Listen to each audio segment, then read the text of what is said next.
S'apprête à prendre le départ. Il va falloir faire très vite, mais très rapidement. Parce que c'est Mickaël Pichon qui a pris le meilleur chrono. Il est suivi par son copain et ennemi Frédéric Bollé. Il y a Joshua Coppins dont on vous a déjà parlé en 3e position. Et en 4e position, c'est un autre Français, Johnny Aubert, qui aujourd'hui sera votre guide puisqu'il aura la caméra embarquée. Bollé, on en a parlé. Coppins, on vient de vous en parler aussi. Johnny Aubert, le Français. Ensuite, on retrouve Kenneth Gundersen, James Dobbs, Paul Cooper et Chiodi. Si vous vous souvenez, il avait fait une course du feu de Dieu il y a 3 semaines en Espagne. Donc retour en forme, retour de confiance pour l'Italien Chiodi qu'il va falloir surveiller aujourd'hui. Même si généralement il est plus adepte des pistes rapides. Mais enfin, on va voir, il faut préjuger de rien. Alors en 9e position, vous voyez l'Allemand Pete Beirer, c'est le régional de l'étape. Résultat en demi-teinte, on va dire, assez décevant pour l'Allemand qui a un petit peu cafouillé, on va dire, pendant les essais. Guy, rien de spécial à ajouter avant qu'on démarre? Eh bien, si, on peut dire qu'il va falloir tenir compte des performances des Britanniques qui, généralement, sur ce type de circuit, sont particulièrement à la hauteur.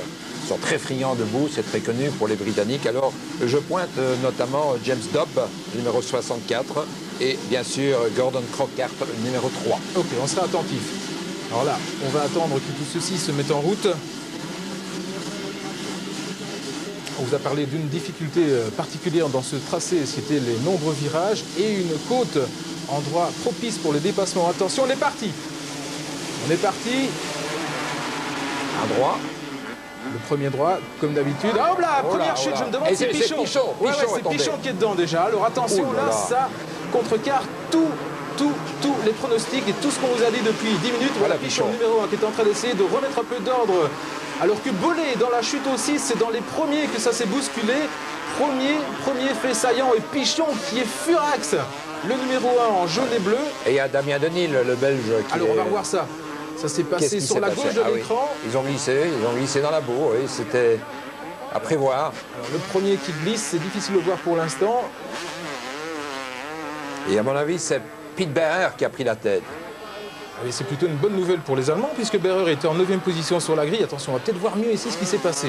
Voilà, c'est lui, le numéro 30. Mais de l'autre côté, sur la gauche, ça avait déjà cafouillé aussi. Et ici, ça n'a fait qu'empirer. Alors, gros souci, évidemment, pour la tête de la course, puisqu'on vous a dit que le favori logique, Mickaël Pichon, est pris dedans, ainsi que Frédéric Bollé et probablement Joshua Coppins aussi. Je ne sais pas si Johnny Aubert, le 4e, a été aussi embarqué dans cette chute. On va essayer de faire un petit point sur la tête de la course qui démarre à 100 à l'heure, évidemment, dès qu'on aura des images de la tête de peloton.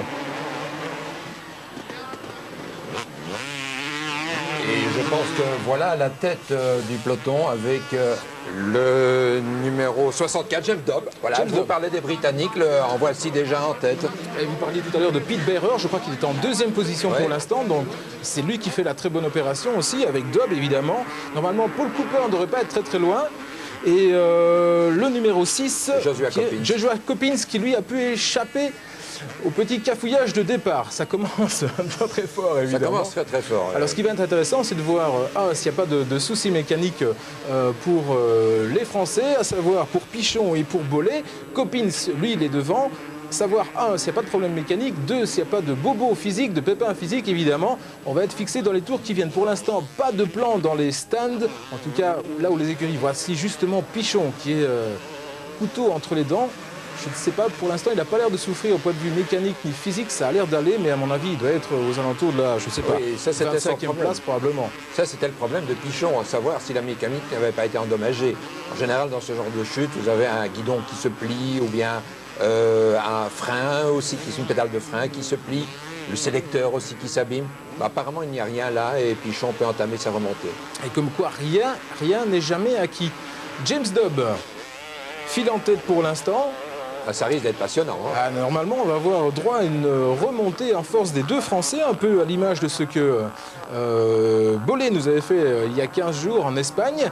Et Pichon, évidemment, couteau entre les dents, doit être en train de remonter aussi comme un fou furieux sur ceux qui le précèdent pour l'instant. J'ai l'impression que Coppins a dû commettre une petite faute parce qu'il est passé maintenant en 5e position. Donc là, le Néo-Zélandais a perdu un peu de terrain. En 7e position, on relève également la présence de Crockart. Attention, Gordon Crockart, l'Irlandais. qui est très rapide et qui a remporté d'ailleurs des grands prix précisément sur ce genre de surface. Et voilà, donc en 28e et 29e position, Bollé et Pichon. Classement après un tour, ça va être très très dur pour eux évidemment. Je ne sais pas s'ils avaient choisi un tracé un petit peu différent. Lors du départ, il y a eu une petite bousculade sur la gauche de la piste et puis ça a coincé aussi à droite, là où étaient la plupart des favoris. Et donc deux victimes de marque. Pour ceux qui prendraient ça en retard et qui n'ont pas encore tout à fait percuté, ce sont donc les deux leaders qui sont en position difficile pour l'instant. Michael Pichon, numéro 1 sur la Suzuki. Et donc Frédéric Bollé, numéro 7, deuxième au classement général, lui sur Yamaha. Ils sont tous derrière, hein, tout à fait derrière, 28 et 29e. Je vous rappelle qu'il y a 30 concurrents au départ, donc vous voyez, il est tout à fait en queue de peloton. Et j'ai l'impression qu'ils vont avoir très difficile l'un et l'autre pour remonter sur le premier parce que James Hunt va vite. Et il l'a prouvé déjà il y a 15 jours à Belpuig en Espagne, sur un terrain dur bien sûr, mais ici en plus le terrain lui est tout à fait favorable. Pete Beirer, évidemment, on ne donnait pas cher de sa peau. Hein. Quand on a vu les essais, tout le monde l'attendait, évidemment. Et puis, performance en demi-teinte, quand même, lors des essais. Et puis, finalement, il s'en sort bien, là, grâce à ce petit accrochage de début de course. On sait qu'il est généreux, l'Allemand. Il prend pas mal de risques, il a du tempérament. Et là, gageons qu'il va faire l'essentiel pour remonter un petit peu au classement général, parce que c'était quand même pas la joie pour lui. Hein. Oui, c'est la puissance à l'état pur, hein, Pete Beirer. Et c'est là justement où ça risque quand même de lui jouer un mauvais tour. Et ici, sur un circuit qui est glissant, quoique il ne pleut plus pour l'instant. Là, c'est un élément, le circuit va sécher au fur et à mesure du passage des concurrents. Regardez la côte dont on vous parlait tout à l'heure, avec le saut de Pichon. Attention quand même, on peut de nouveau aller se frotter aux autres. Et il est parti, Michael Pichon, 29e position quand même. Ça va être extrêmement compliqué pour lui, mais on peut lui faire confiance. Il a la rage, Pichon, pour l'instant. Je ne sais pas s'il a des problèmes mécaniques. Rien n'a été signalé. On n'a rien vu au niveau des écuries non plus. Il prend bien l'extérieur pour se relancer, la Pichon. Et Frédéric Bollé, numéro 7, qu'on voit en bleu, là, juste derrière. Retour sur la tête de la course avec la bataille pour la tête. Tout à l'heure, on avait Coppins et on avait Gundersen, n'était pas loin non plus. Kenneth Gundersen, oui, absolument. Kenneth Gundersen qui roulait la saison dernière en 125, c'est un Norvégien. Il a obtenu un contrat chez Kawasaki, le pilote officiel Kawasaki. Alors là, ce serait évidemment une surprise, ça c'est certain. Il va falloir quand même le surveiller, Gundersen, parce qu'il est 5e au classement général du championnat du monde. Hein. Juste derrière Coppins et Beirer et Pichon, Bollé, etc. Donc attention Gundersen, pas le perdre de vue quand même. Le numéro 67, le Norvégien. Alors Pete Beirer, on l'a vu. Il y a quand même, attention, il y a un petit problème là, je ne sais pas qui. Serait-ce Fred Bollé? Non. Oui, c'est Bollé. C'est Bollé. C'est Bollé qui a calé son moteur. Hop, la voilà, il est tombé, voilà. Vous aviez dit que le circuit allait être glissant après ces 2 jours d'intempéries et ça fait la deuxième fois qu'il tombe en 2 jours de course. Frédéric Bollé, attention, c'est mal embarqué pour lui quand même. Hein. Très très mal embarqué pour Frédéric. Il risque de perdre pas mal de plumes ici dans ce Grand Prix, qu'il a mal engagé, c'est sûr. Il est nerveux, évidemment, ça c'est certain. Il est très nerveux, il se rend compte de la situation. Il n'a que 35 minutes pour remonter le courant, donc c'est vraiment très peu. Tout le monde va vite. Hein. Ouais. Devant, il ne se pose pas de questions. De toute façon, il ne comptait pas être en aussi bonne position Gundersen et Dobb. Oui, attention, Gundersen prépare une attaque, voilà. Hop, ce sera pas... il peut s'en lancer. Non, ce ne sera pas pour ce coup-là. Il a fermé la porte. Mais c'est pas fini entre ces deux hommes. Non, la pression est là. Oula, attention, Gundersen un écart. Voilà, à l'intérieur, cette fois-ci, ça passe. À mon avis, ça passe. Ça va passer. Oui, ça va passer. Regardez, fini, voilà, c'est passé. Alors en tête, changement de leader. On a donc Gundersen 5e au championnat du monde, attention. Derrière lui, on a Dobbs, qui lui est 6e, donc c'est aussi un client. Kurt Nicholl, le manager de l'équipe KTM, doit être à la fête. Hein. Au moment, voilà, et qui est rentré là au parc? Duckmore. Colin Duckmore qui a des problèmes, probablement des problèmes qui sont en relation avec la chute au départ. Voilà, réaction de Dobb immédiate. Je vous ai dit que c'était pas terminé entre les deux hommes. On aurait pu croire qu'ils allaient... Oula un bloc passe. C'est en train de se chauffer un petit peu là en tête. Et il a refait la différence, Doug, pour l'instant. Ceci dit, Qui est quand même champion du monde en 125. et qui s'est plutôt bien acclimaté, hein, parce que depuis le début de la saison, il fait de bons résultats. Très prudent, très prudent. Et puis alors, la malchance la semaine passée, rappelez-vous. Oui, tout à fait. Il était deuxième. Voilà, je crois que c'est de niveau qui est sorti. Il était quand même deuxième au Grand Prix de Valkenswaard, de James Dobb. Et malchance, la semaine dernière, vous en parliez, la casse mécanique, embarqué dans une chute aussi. Et là, il est reparti comme en 40, le Britannique, avec déjà 2 passes d'armes assez chaudes, avec Gundersen. On n'a pas vu exactement ce qui se passait derrière, mais au dernier pointage quand même, il devrait y avoir Paul Cooper, Chiodi qu'on n'a pas vu encore, et Pete Beirer. Oui, évidemment, il va falloir le surveiller aussi. Un gros plan sur Coppins, au numéro 6. Qui lui est normalement quoi, 3e position peut-être? Non, 4e, voilà. 4e position. Alors oui. Dobb, Gundersen, Beirer, avec de très petits écarts, ma foi. Vehviläinen aussi, Quand même, 3 l'Oscar secondes de la régularité pour ce pilote, et Cooper. Donc Coppins a repris le meilleur sur Vehviläinen, le Finlandais. Cooper, Vehviläinen que l'on retrouve également dans le top 10. Ouais, mondial très actuel. régulier, très régulier. Crocard, vous en parliez tout à l'heure, il était en 8e position. Ouais, il revient. Et Johnny Aubert, vous en parlez, il avait réussi le 4e chrono sur la grille. Et bien pour l'instant, il a un petit peu perdu les plumes. Est-ce qu'il a été gêné lors du départ? Probablement. En tout cas, il est en 9e position. Pas très très loin de Gordon Crocard. Donc là, c'est jouable aussi. Et puis derrière, on va essayer de voir les surprises. Pas vraiment. Hein. Là, c'est du régulier. Et le seul grand intérêt, voilà, c'était de voir comment Chiodi et Pichon allaient essayer de remonter sur le peloton. Pichon 16e. Ouais, Pichon pas mal quand même. 16e, il a quand même gobé 10 places en l'espace de 2 tours. Hein. Ah oui, il est très maître de son pilotage. Il ne s'énerve pas, contrairement à l'attitude de Bollé, d'ailleurs, qui lui a été préjudiciable, puisque maintenant, on ne parle même plus de Bollé parmi les 20 premiers. Donc ça, c'est... Après sa chute, à mon avis, Je crois qu'il est... ça va être très très difficile pour Fred aujourd'hui.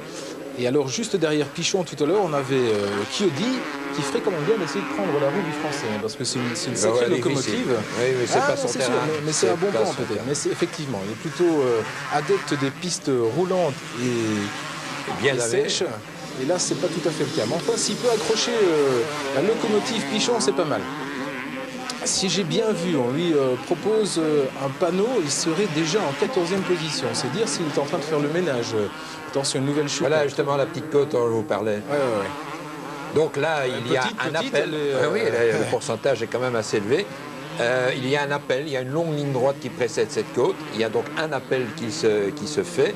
Et si les pilotes, justement gênés par la boue, et surtout maintenant les ornières qui se sont criées, eh si les pilotes ratent cet appel, eh bien voilà, c'est ce qui arrive. Alors, le pilote se retrouve en difficulté.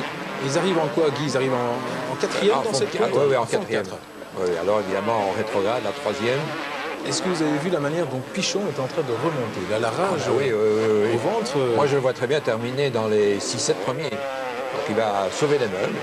Mais il le fait intelligemment, regardez, tout en souplesse. Je dirais presque à la Pichon, parce que c'est vrai qu'on a apprécié son pilotage tout au long des 2 premiers Grands Prix. Voilà Frédéric Bollé.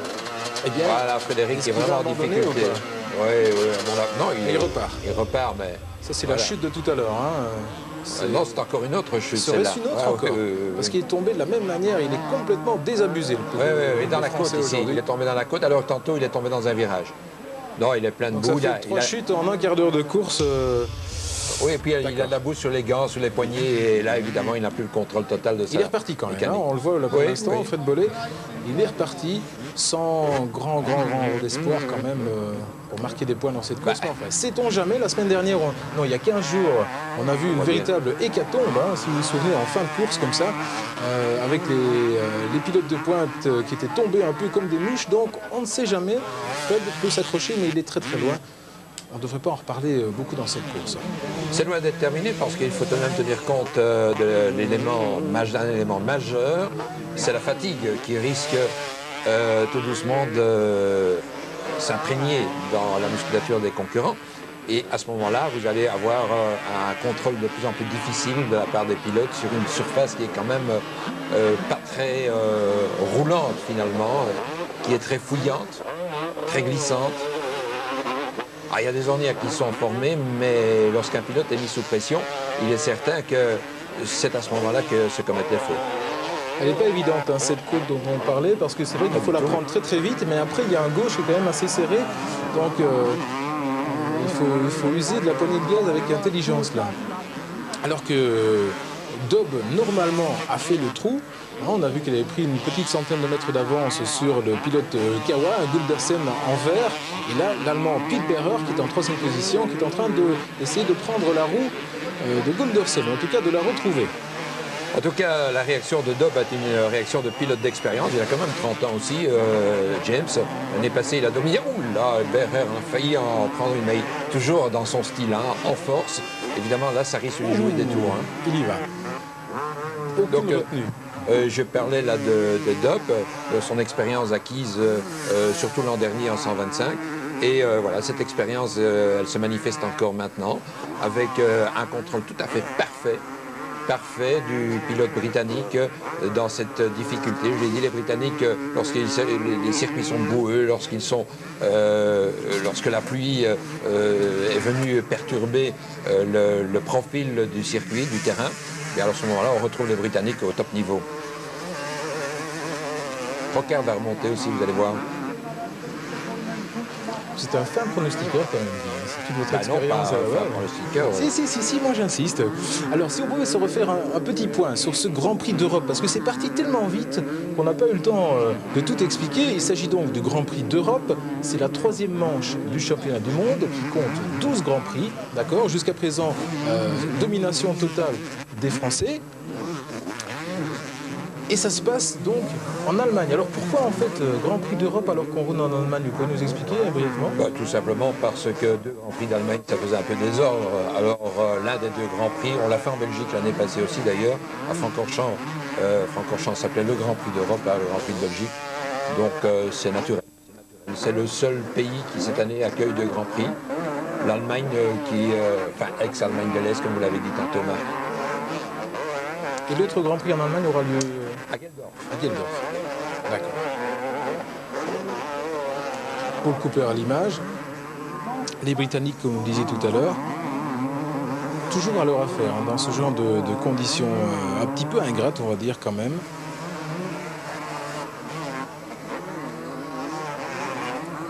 Paul Cooper, autre Britannique d'ailleurs, que l'on retrouve là aussi au premier rang. Donc pour l'instant, parmi les 8 premiers, nous avons 3 Britanniques.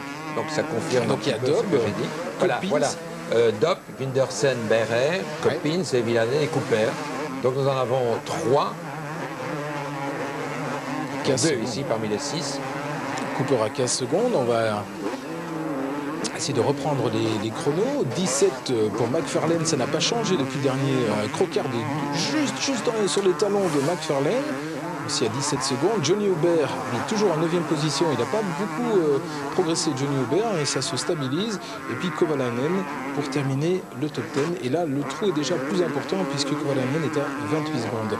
Michael Pichon suit sa progression. Il est en 13e place pour l'instant. Au dernier pointage, il était 16e. Et puis on a vu un panneautage dans les stands où on lui indiquait la 14e position. Donc évidemment, il a refait une grosse partie de son retard sur les attardés, on va dire. C'est à la fois le plus facile parce qu'ils sont moins rapides, mais c'est peut-être pas le plus facile à gérer non plus parce qu'ils prennent de la place et ils prennent des trajectoires, etc.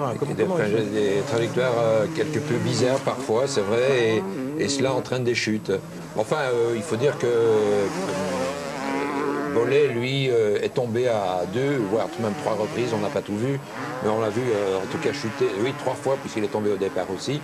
Donc Fred Bollé, à mon avis, est beaucoup plus nerveux. Il n'a pas su contrôler, maîtriser la situation comme le fait maintenant admirablement bien Pichon, parce que c'est vraiment remarquable ce qu'il est en train de réaliser dans des circonstances tout à fait défavorables. Hein. Avec Pete Berrer qui est à l'attaque de nouveau, on l'a dit. Hein, est-ce que c'est vous qui l'aviez surnommé le Panzer lors de notre première course? Oui, on l'appelle aussi Pitbull. Hein, Pitbull. Oui, Pitbull. Et là, on parlait de... Ah voilà, belge, Peter Nys, qualifié avec Denil d'ailleurs. Oui. Et visiblement, ça ne s'est pas super bien passé pour lui. Je n'ai pas vu s'il avait été pris dans la chute de début de course. Denil bien, hein. Ouais. Denil, je l'ai vu. Ouais. D'accord. Il y avait quand même une bonne dizaine de pilotes qui se sont accrochés lors de ce cafouillage du départ. Et Pichon et Bollé sont partis vraiment tout dernier, comme on l'a vu. Alors, est-ce que Bollé va tenir un peu le choc? Est-ce que mentalement, il va pouvoir remonter? Enfin, à mon avis, il est presque à un tour, le Bollé déjà. Hein. En tout cas, il n'a pas abdiqué pour l'instant. Non, il a tout intérêt à rouler de toute manière. Pour lui, c'est un entraînement malgré tout.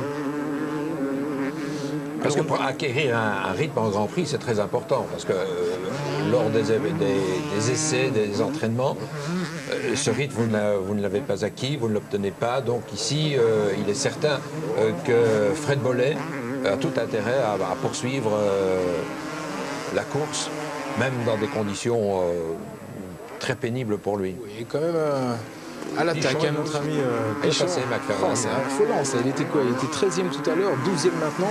29. La chevauchée fantastique continue pour le Français. Et on parlait de lui, on avait sorti une statistique. On n'a même pas eu le temps de la placer, cette statistique en début de sujet. Le chiffre, c'était 3, parce qu'évidemment, Michael Pichon tentait la passe de 3. Ouais. Bon, ce ne sera pas possible aujourd'hui. C'est une certitude. Oui, mais il nous avait dit la semaine dernière qu'il ne gagnerait pas tous les Grands Prix, ça me semble assez clair, mais je ne pense pas qu'il pensait être autant en difficulté aujourd'hui sur un tracé qu'il affectionne. Un petit retour rapide sur les essais hier. Pichon a mené ça de main de maître, on va dire, encore une fois. Tout à fait, et la pression qu'a tenté d'exercer Bollé sur sa personne n'a pas abouti finalement. Pichon a dominé les essais exactement comme il l'a voulu. C'est un petit peu plein de l'épaule. Il paraît qu'il souffre un petit peu d'une tendinite à l'épaule, mais bon, rien de bien grave de toute façon. Alors grosso modo, lors des essais, il y a donc eu ce mano à mano entre les deux pilotes français. Absolument. Alors Pichon avait tiré le premier, ouais, tout à fait. Bollé avait mis la barre un peu plus haut. Et puis Pichon, de ses propres mots, nous dit qu'il fait un tour quasiment parfait.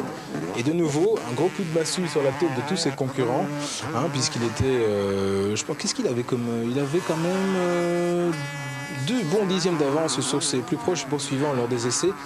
En un tour, c'est quand même assez fortiche, hein, ce qui nous fait Pichon depuis le début de la saison, on va dire, parce qu'il est vraiment impérial. Ce que fait Dob aussi est fortiche pour le moment, parce que, regardez, il est à l'aise, hein, tout à fait à l'aise. Il s'est planté là, dans cette boue, c'est un véritable délice. Hein. Pour vrai, ça, il est facile. Maintenant, espérons pour lui qu'il ne connaisse pas la même mésaventure qu'à Belpuig, puisqu'il est tombé en panne. Rappelez-vous, il était second. Ah oui, on l'avait aperçu vraiment au détour d'une bosse comme ça. Alors attention, la bagarre là entre Gundersen et Pete Beirer pour la 3e place. Ça fait feu de tout bois là depuis 2-3 tours et l'écart est vraiment minime. Hein. Il va falloir surveiller ça de très près. Dob, on ne le voit plus à l'image, on n'en parle plus. J'imagine qu'il a creusé un petit écart. Oui, il est parti, il a 4 secondes d'avance. Mon avis, il va gagner, s'il n'a pas de pépin, bien sûr, il va gagner. Par contre, ici, Gundersen commence à faiblir, ça c'est manifeste. Il a beaucoup donné pour essayer de déstabiliser James Dob. Il a réussi à un certain moment. Vous avez vu la réaction de Dob d'ailleurs. Il n'a pas insisté, épaule contre épaule à un moment. Il a voulu conserver sa première place. Mais immédiatement, il a répliqué. Et là, justement, les pilotes de motocross vous le diront. Lorsqu'un pilote réussit à reprendre la place qu'il vient de perdre, en général, ça porte un coup au moral à celui qui a porté les attaques, qui a mis la pression au départ. En tout cas, ça a bien marché. Oui. Avec Rocard T7, voilà. Oui. Il a passé Johnny Hubert et Pichon est 10. Pichon est 10. C'était pas McFarlane. Je me demande où il va s'arrêter. Bon, 34 secondes, il a 10 secondes à combler pour gagner un nouveau rang, Michael Pichon. Ce qui serait sympa, c'est d'avoir les temps autour, parce qu'à mon avis, il est en train de faire un numéro quand même, le français, là, pour l'instant. J'ai l'impression qu'il est le plus rapide. Ah oui. Je pense pas qu'il y ait beaucoup de retenue. Il n'en garde pas sous le coude, hein, notre ami Michael Pichon. De retour, donc presque dans le top 10. Bientôt. Si c'est James Dob à l'écran. Voilà la fameuse montée dont je vous parlais tantôt. Avec un appel, il y a une ligne droite. Donc, et justement, cet appel, il ne faut pas le louper parce qu'il suffit de se mettre un tout petit peu de travers et à ce moment-là, vous n'arrivez pas au sommet de la côte ou bien vous arrivez péniblement au sommet et celui qui est derrière vous dépasse. C'est un endroit stratégique, ça c'est sûr. Alors l'écart entre les deux premiers, stable on va dire, mais ballottage favorable pour James Dob. Il a diminué, hein. Oui, on était à 4 tout à l'heure, on est sous la barre des 3 secondes. Alors que Pete Beirer est toujours bien placé, là normalement l'Allemand numéro 5, juste derrière Gundersen ici, ça va être serré pour le podium quand même, c'est peut-être pas fait Guy. Beirer fait chauffer la marmite pour le moment. Hein. Ouais. C'est du vocabulaire de motocross. Peut-être. C'est sympa en tout cas. Toujours à l'attaque, le pilote allemand. Dans son style, ça tombe ou ça passe. Hein. En tout cas, complètement décomplexé, on va dire, par rapport à sa sortie de la semaine dernière. Mais il a tout le public derrière lui. Hein. Et les Allemands, j'ai envie de vous dire, quand leurs pilotes sont là-bas devant, qui jouent les premières places. Alors pour le moment, il est sur le podium, c'est déjà bien. Mais il peut faire mieux, hein, ça c'est sûr. Est-ce que c'est un public chaud, les Allemands, en matière de motocross? C'est un public assez chaud, très spontané. Football aussi d'ailleurs. Je crois que les Allemands figurent avec les Britanniques et les Français dans le top 3 des meilleurs publics. Oui, plus fervent. Oui, absolument. Les Français sont évidemment toujours un peu chauvins. Et nous, on est où là-dedans, dans ce hit parade de public? Quatrième. Non, c'est vrai qu'on est quand on assiste à des grands prix à Namur. Oui, là, disons que voilà le mécano, on vient de le voir de Pichon ici. Non, à Namur, là, de toute façon, il y a une telle ambiance. Là, on peut parler aussi de chauvinisme à la belge. On voit les Flamands, les Wallons, les Bruxellois, tout le monde se mêle et ils n'ont qu'un seul objectif, c'est de voir triompher un Belge, en l'occurrence ces dernières années, Joris Smets ou Stéphane Everts. Et là, l'ambiance est extrêmement chaude. D'ailleurs, elle est tout à fait particulière. Je crois qu'au niveau des circuits, c'est à Namur que l'ambiance était, je dis parce que malheureusement, il n'y aura pas de Grand Prix cette année, mais c'est à Namur que l'ambiance était quand même la plus chaude. Je parle du public maintenant, de spontanéité. Est-ce que c'est vrai, on m'a raconté un jour que, je ne sais plus quel pilote c'était, qu'à un moment il a reçu une tape tout à fait amicale, mais sur son casque ou sur son bras, c'était André Malherbe. Sur un jump. André Malherbe qui, au chalet du Monument, après le jump, donc, est retombé devant un public en délire, comme toujours à Namur. Et à ce moment-là, il n'y avait pas encore des grands filets de sécurité et le public se resserrait vraiment autour de lui. Il a même eu peur, il m'a dit c'est terrible, on voit vraiment cette foule qui se resserre. Je suis tombé pile au milieu et alors je sentais les gens qui me frappaient sur le casque, il était là à fond de 4, c'est incroyable. Parce qu'ils vont très très vite là-bas dans le bas. Citadelle. Alors, il reste environ 9 minutes de course plus les 2 tours habituels. Il n'y a pas de gros bouleversements en hiérarchie. En tout cas, en ce qui concerne la tête de la course, puisque James Dobb gère magnifiquement, ouais, tout à fait. Il est à l'aise, là, il n'a pas été attaqué depuis une petite dizaine de minutes, depuis qu'il a repassé Nedersen. Il a l'horizon relativement débouché. On n'a pas encore vu les attardés, encore que peut-être là. On n'a pas encore vu les attardés, donc il n'a pas trop de problèmes de trafic à gérer pour l'instant. En deuxième position, on doit retrouver, si rien n'a changé, le Norvégien, Kenneth Gundersen, qui avait quand même fait le 5e temps aux essais, donc il faut faire attention. Et il est aussi 5e au championnat du monde, donc très régulier Gundersen. L'Allemand Pete Beirer, normalement, est en 3e position, si rien n'a changé entre ces deux pilotes qui étaient très serrés tout à l'heure. Derrière, on doit retrouver Coppins et puis Vehviläinen, qui tournait environ 13-14 secondes tout à l'heure. Un autre Britannique, Cooper, McFarlane, et puis Crockart qui se bagarrait tout à l'heure avec McFarlane. Ce serait sympa de refaire un petit point de la situation entre ces deux pilotes.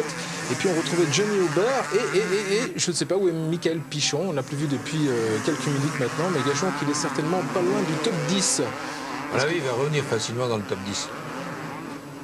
Surtout que sa condition physique, associée à sa technique de pilotage, va très certainement prendre le meilleur sur certains concurrents en fin de parcours. Alors, tout à l'heure, on vous parlait du duel entre Pete Beirer, l'Allemand, et Gundersen, qui a un petit peu pris de champ. Et là, c'est quand même Coppins qui est en train de revenir très fort sur le pilote allemand. Donc le 5, Pete Beirer, le 6, Joshua Coppins, néo-zélandais. Et là, c'est pas fait non plus. Attention ici. Est-ce qu'il y a un petit souci? Non, pas de problème. Qui est ça? C'est Coppins. C'est Coppins, oui. Coppins qui a essayé donc de le passer. Mais à mon avis, il a dû avoir un petit problème avec Pete. Voilà, Pete est, à mon avis, dépassé. Voilà, Coppins puis il souffle la 3e place. Ah là, ça va être dur pour les supporters allemands. Il n'y a pas d'Allemand sur le podium pour le moment, à moins que Gundersen ait eu un problème devant. Malheureusement, non, voilà, Coppins est 3e. Voilà, c'est confirmé.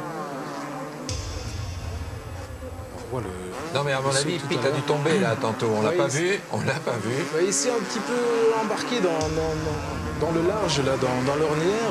Oui, du côté de Honda, regardez, vous avez vu les mécanos, le staff Honda qui était très déçu de ce qui se passe actuellement.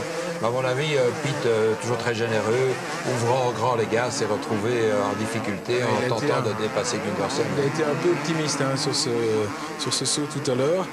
Alors quand même pas mal, un bon point pour l'équipe KTM finalement, avec Dobb qui est devant. Absolument, et c'est même la première victoire, ce serait, parlons toujours au conditionnel, ce serait la première victoire d'une KTM en 250. C'était l'objectif d'ailleurs du team, de porter la KTM au plus haut niveau, un haut niveau qu'ils avaient déjà atteint, soulignons-le, en 500 et en 125, notamment l'année passée. Donc là c'est incontestable. Alors que Pichon est entré finalement dans le top 10, hein, donc voilà. 9, il a dû doubler Johnny Aubert au passage. Et pour revenir sur KTM, il y a Dobb qui est en train de mener la danse devant, et puis il y a quand même Gordon Crockard qui au dernier pointage était en 8e position. Bientôt il va avoir Michael Pichon dans le rétro, s'ils avaient un rétro ici. Mais une équipe KTM qui n'a pas été épargnée par la malchance depuis le début de la saison. Problème pour Dobb, problème mécanique à un tour de l'arrivée en Espagne. Crockard, lui, abandon, si je me souviens bien, après avoir été embarqué dans une chute avec Pete Beirer. Pete Beirer qui a abîmé son frein arrière. Ouais. Donc c'est plutôt un bon week-end là, pour l'équipe KTM aujourd'hui. Avec les encouragements pour Michael Pichon. Oui, c'est son mécano, 5 minutes, son mécano là qu'on a vu. Il lui reste 5 minutes pour, on va pas dire pour faire la différence, mais pour se classer en ordre utile. Et, par exemple, Crockard, là, ça m'étonne. Ça m'étonne un petit peu parce que je le voyais très bien accéder aux 6 premières places. Et non, il est 7e, je pense. Il était 8 tout à l'heure. Donc là, Vivilainen, ça n'a pas changé. Voilà, 7e, comme je disais. Aubert, il a passé Aubert 8 et 9 Pichons. 9 Pichons. Oula, mais attention, il y a 7 secondes d'écart. Il y a quelqu'un qui a disparu et je me demande si c'est pas McFarlane qui a disparu. Ah, c'est exact. Parce qu'il était en 7e position tout à l'heure et là je vois que tout est décalé d'une place et je ne l'ai pas vu. J'ai pas vu de chute non plus. McFarlane qui est l'équipier de Gundersen d'ailleurs, chez Kawasaki. Voilà Gundersen à l'écran ici. Je ne sais pas ce qui est arrivé à McFarlane, mais tout le monde a gagné une place, grosso modo. Donc, à mon avis, il a dû lui arriver un petit pépin à McFarlane. Oula, attention, Coppins c'est derrière Gundersen. Gundersen, oui. Il est en train de revenir fort, là. Ah, on m'a signalé qu'aux essais, il avait été très bon, Coppins. Oui, et même aux essais libres, parce qu'il avait fait, il avait dominé ça la tête et les épaules. Donc vérification aujourd'hui, il n'est pas très loin. À mon avis, il est en train de revenir comme un boulet de canon sur la 2e place, Joshua. Au calibre, il avait fait le 3e temps, juste derrière Pichon et Bollé. Donc grosso modo, si on peut dire que c'est sur base des qualifs, c'est le pilote le plus performant du lot pour l'instant. Il était déjà performant à Belpic, rappelez-vous, il était très bien à Belpic, malheureusement là, il est tombé alors qu'il était en passe d'occuper une place sur le podium. Ce qui a fait les affaires de Bollé d'ailleurs ce jour-là. Attention, il revient, il revient. Gundersen semblait un peu fatigué tantôt, mais vous savez, ce sont des coups de fatigue passagers. Si le pilote parvient à reprendre... Bon, il y a 2 états de fatigue, hein, la fatigue totale, et alors à ce moment-là, le pilote part en perdition. C'est un peu le cas de Beirer d'ailleurs pour le moment, parce qu'on ne le voit plus du tout. Il était tantôt, ici, là-bas, mais quand même à une trentaine de mètres. Ouais, presque à 2 secondes de Coppins, vous voyez. Beirer 4, Cooper 5, Vivilainen 6. Ça va se passer entre ces 4 pilotes. Ceci dit, 3 secondes, c'est jouable. Il suffit d'un petit écart, une petite faute de Dobb. Il n'est pas à l'abri d'un retour des... Alors, regardez Merck, là, Pichon. Il n'est plus qu'à 5 secondes d'Aubert.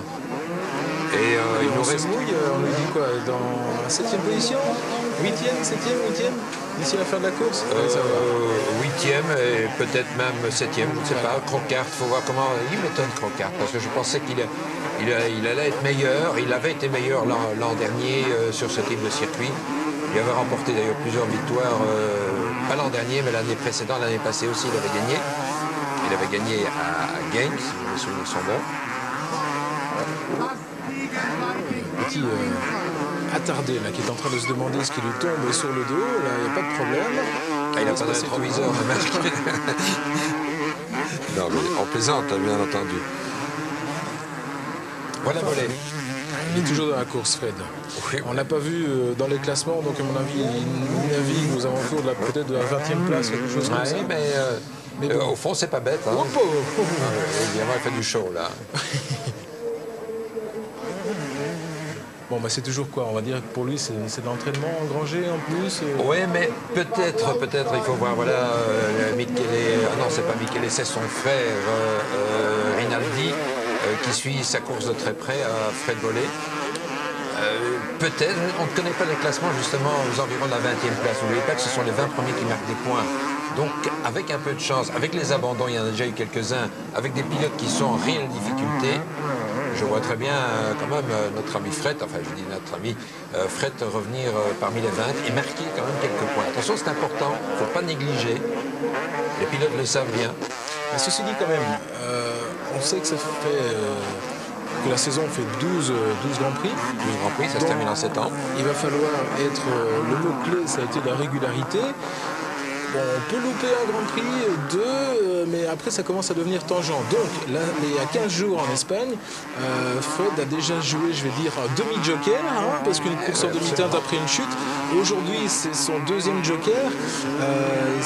Ça commence à devenir extrêmement délicat pour lui quand même. En tout cas pour la lutte pour le titre. Hein. Ça devient délicat pour Gundersen aussi. Ouais. Voilà, Coppins est revenu maintenant. Coppins qui est resté dans le team officiel Suzuki jusqu'à l'an dernier et qui est passé maintenant dans le team Honda. J'ai l'impression que l'esquisse de soleil est revenue sur le circuit. Je m'excuse, mais encore un petit détail, ils sont tous les deux dans le même team. Donc... Ah non, c'est Gundersen. Non. Il est dans le même team que Berger, donc il a passé Berger. Ici, donc, il est derrière la Kawasaki officielle de Gundersen. Bon, il n'y a pas tellement de cadeaux à se faire non plus, je veux dire, ils sont tous les deux bien placés. Non, mais Pitt était déjà à ce moment-là. D'ailleurs, vous l'avez vu, tantôt, il s'est écarté, il a laissé passer son équipier. Il avait compris que de toute façon, pour lui, c'était terminé. Il avait donné le meilleur lui-même. Chez Kawa, il reste 2 tours. Attention les attardés, il faut s'écarter, il ne faut pas fausser le jeu quand même. Il reste 2 tours là pour établir les positions définitives et figées sur le podium. Pour l'instant, on a toujours Dobb. Coppins est plus rapide. Regardez, 2-5. Donc pour l'instant, on a Dobb, on a Gundersen et on a Coppins. C'est le podium. Et ce sera, à mon avis, le podium, mais peut-être pas dans l'ordre. Pour Dobb, à mon avis, les choses sont claires. Et il va gagner. Et ça va faire plaisir évidemment à Kurt Nichols. C'est la première victoire, j'insiste là-dessus peut-être, mais c'est la première victoire de KTM en Grand Prix 250. Alors si on essaie de faire une petite projection, on est encore loin du compte, mais Dobb, bonne opération, mais il est 12e au classement général provisoire, donc il va remonter un petit peu. Par contre, Coppins 4e, Gundersen 5e, Pete Berger qui est 3e est derrière eux, Bollé à la dérive, Pichon un peu aussi. Ça peut être pas mal, ça peut faire un joli rapproché en tout cas pour Coppins et Gundersen au général qui pourrait peut-être même jouer la 2e place. Pour aller chercher Pichon ça va être difficile peut-être, il faut voir où Pichon va terminer, mais en tout cas Coppins faiblit. Ouais. Et Gundersen a encore des réserves. Hein. On aimerait bien quand même voir l'écart. Voilà, on saute un petit peu devant derrière. 9e position, ça n'a pas changé pour Michael Pichon. Il avait 5 secondes de retard. Qui est devant là, en principe, c'est Aubert, oui, c'est ça. Ouais. Je ne vois pas Johnny Aubert. Bon, c'est pas un plan qui s'y prête véritablement. C'est un gros plan, il s'est pris de très loin. On se tord le cou là. Ça n'a pas fait un peu. Voilà la fameuse côte là.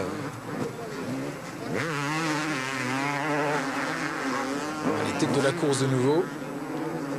Hey, attention là. Il n'est pas si loin que ça, Guy, si vous Ouais, voulez ouais, mon il avis. est revenu là sur James Dobb. On dirait qu'il en a gardé un peu sous le coude Gundersen pendant toute cette course. Ouais, Il s'est pas ouais. affolé. Il avait Berrer d'abord derrière. Et puis il y a Coppins qui a mis l'impression. Il s'est pas affolé. Il a fait une course intelligente, stable, etc. Il est en train de revenir quand même. Est-ce que ce sera suffisant? J'en sais rien. C'est le dernier tour. Est-ce que ce sera suffisant pour revenir sur Dobbs? Pas dit. Mais enfin, moins de 2 secondes d'écart quand même. Alors que Coppins, lui, est à 4,06. Berrer, c'est terminé. Normalement, il ne reviendra plus pour le podium en Andretil. En tout cas, il est à 10 secondes. Et comme il ne reviendra plus sur Gundersen non plus. Non. Il a brûlé sa dernière cartouche et fini. Alors Cooper, lui, est terminé aussi pour lui. Ouais, Enfin, pour la chute de Dobb. voilà. C'est ce qu'on disait depuis le début, ça rien n'était fait. Il est un... Qui est passé là? Normalement, Coppins a passé. Il faut voir si Berrer, là, ça doit être ouais, dur, ça, c'est le team au qui dernier tour. Et Berrer qui passe pour l'instant, 4e position pour Dobb pour l'instant. Quel beau cadeau. S'il repart, parce que c'est pas fait. Enfin, comment c'est possible? Alors qu'est-ce qu'il nous fait? Oh, Hop, il glisse glissait de l'avant, c'est glissait de classique. l'avant. C'est classique.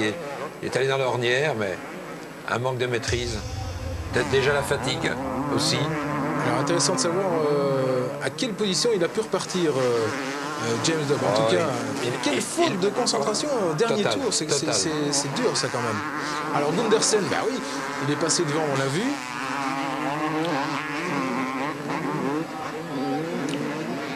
Ah, ça bouleverse toutes les données, ça. Il y a un 250, même il y a Donc, 15 jours. refaisons si le vous vous point, si souvenez. tu veux bien, Marc.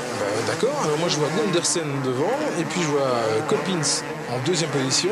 Normalement, Berrer, on l'a vu passer, il doit être en 3. Vehviläinen était à 18 secondes. Je ne sais pas combien de temps James Dobb a mis pour se relever, mais je me demande s'il est encore dans le top 5 là, pour l'instant. C'est difficile à dire. On va essayer de voir ça. C'est dur de voir les numéros des pilotes là. Vehviläinen est derrière lui. Il est derrière lui. Donc ce qui veut dire que Coppins, malgré tout, s'est relevé en temps utile. Il doit être en... Ça, que Dobb doit être en 4e position, si je ne me trompe pas. Mais je ne mettrai pas 100 000 $ là-dessus. Mais à mon avis, il doit être en 4e position pour l'instant. Il a perdu tout le bénéfice d'une superbe course. Avec cette petite glissade de la roue avant. Il faut quand même rappeler aux téléspectateurs que nous sommes en studio et que justement, voilà, il a gagné. Et ben voilà, Voilà, c'est Gundersen. première victoire à en l'aise. 250.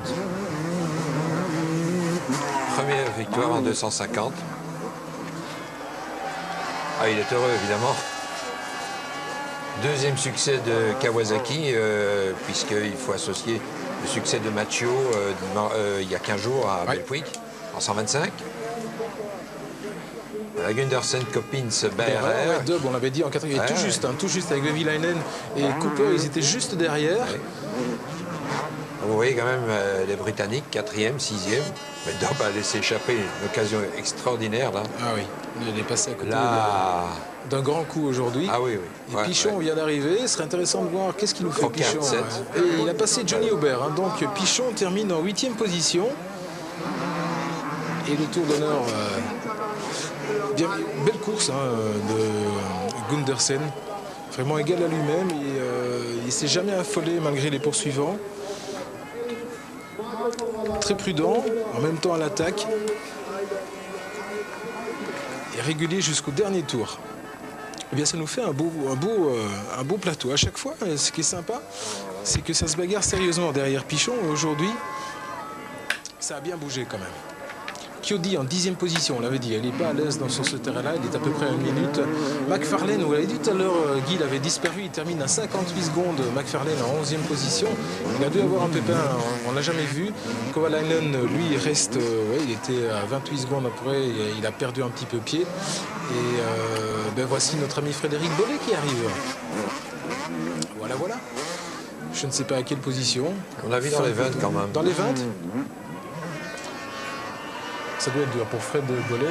Ça doit être dur pour Dobb, et qui est tombé en panne, rappelez-vous, à 2 tours de la fin à Belpuig, et qui maintenant s'écroule à 2 tours de la fin alors qu'il avait la course en main. Incroyable. J'ai l'impression que Kurt Nicholl, le manager du KTM, ne doit pas être... Ah, c'est la douche froide, ça c'est sûr.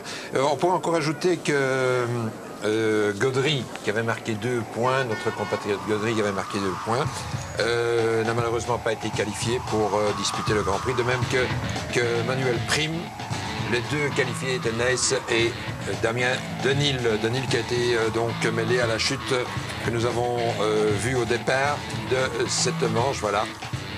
Ouais, ça c'est l'élément qui a tout déclenché. Regardez-moi comme c'est entremêlé là-bas.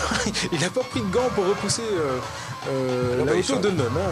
Il l'a jeté complètement pour pouvoir repartir le plus vite possible. Michael Pichon. Eh bien, il se souviendra de ce Grand Prix d'Europe, le Français. En tout cas, belle course pour Pichon. Bien plus délicat pour Frédéric Bollé, évidemment, qui termine peut-être dans les 20 premiers. Bollé, on l'a vu, 3 chutes. Regardez-moi cette chute. C'était la 3e. Donc départ, une fois, à peu près au même endroit. Et puis là, sortie de la côte. Très, très difficile. Week-end vraiment ingrat pour Fred Bollé aujourd'hui. Et la bonne opération, eh bien, pour ce qu'on va appeler les seconds couteaux. Mais même s'ils sont très près des leaders, mais ils n'ont jamais été en mesure de contester le leadership de Pichon, de Bollé, etc.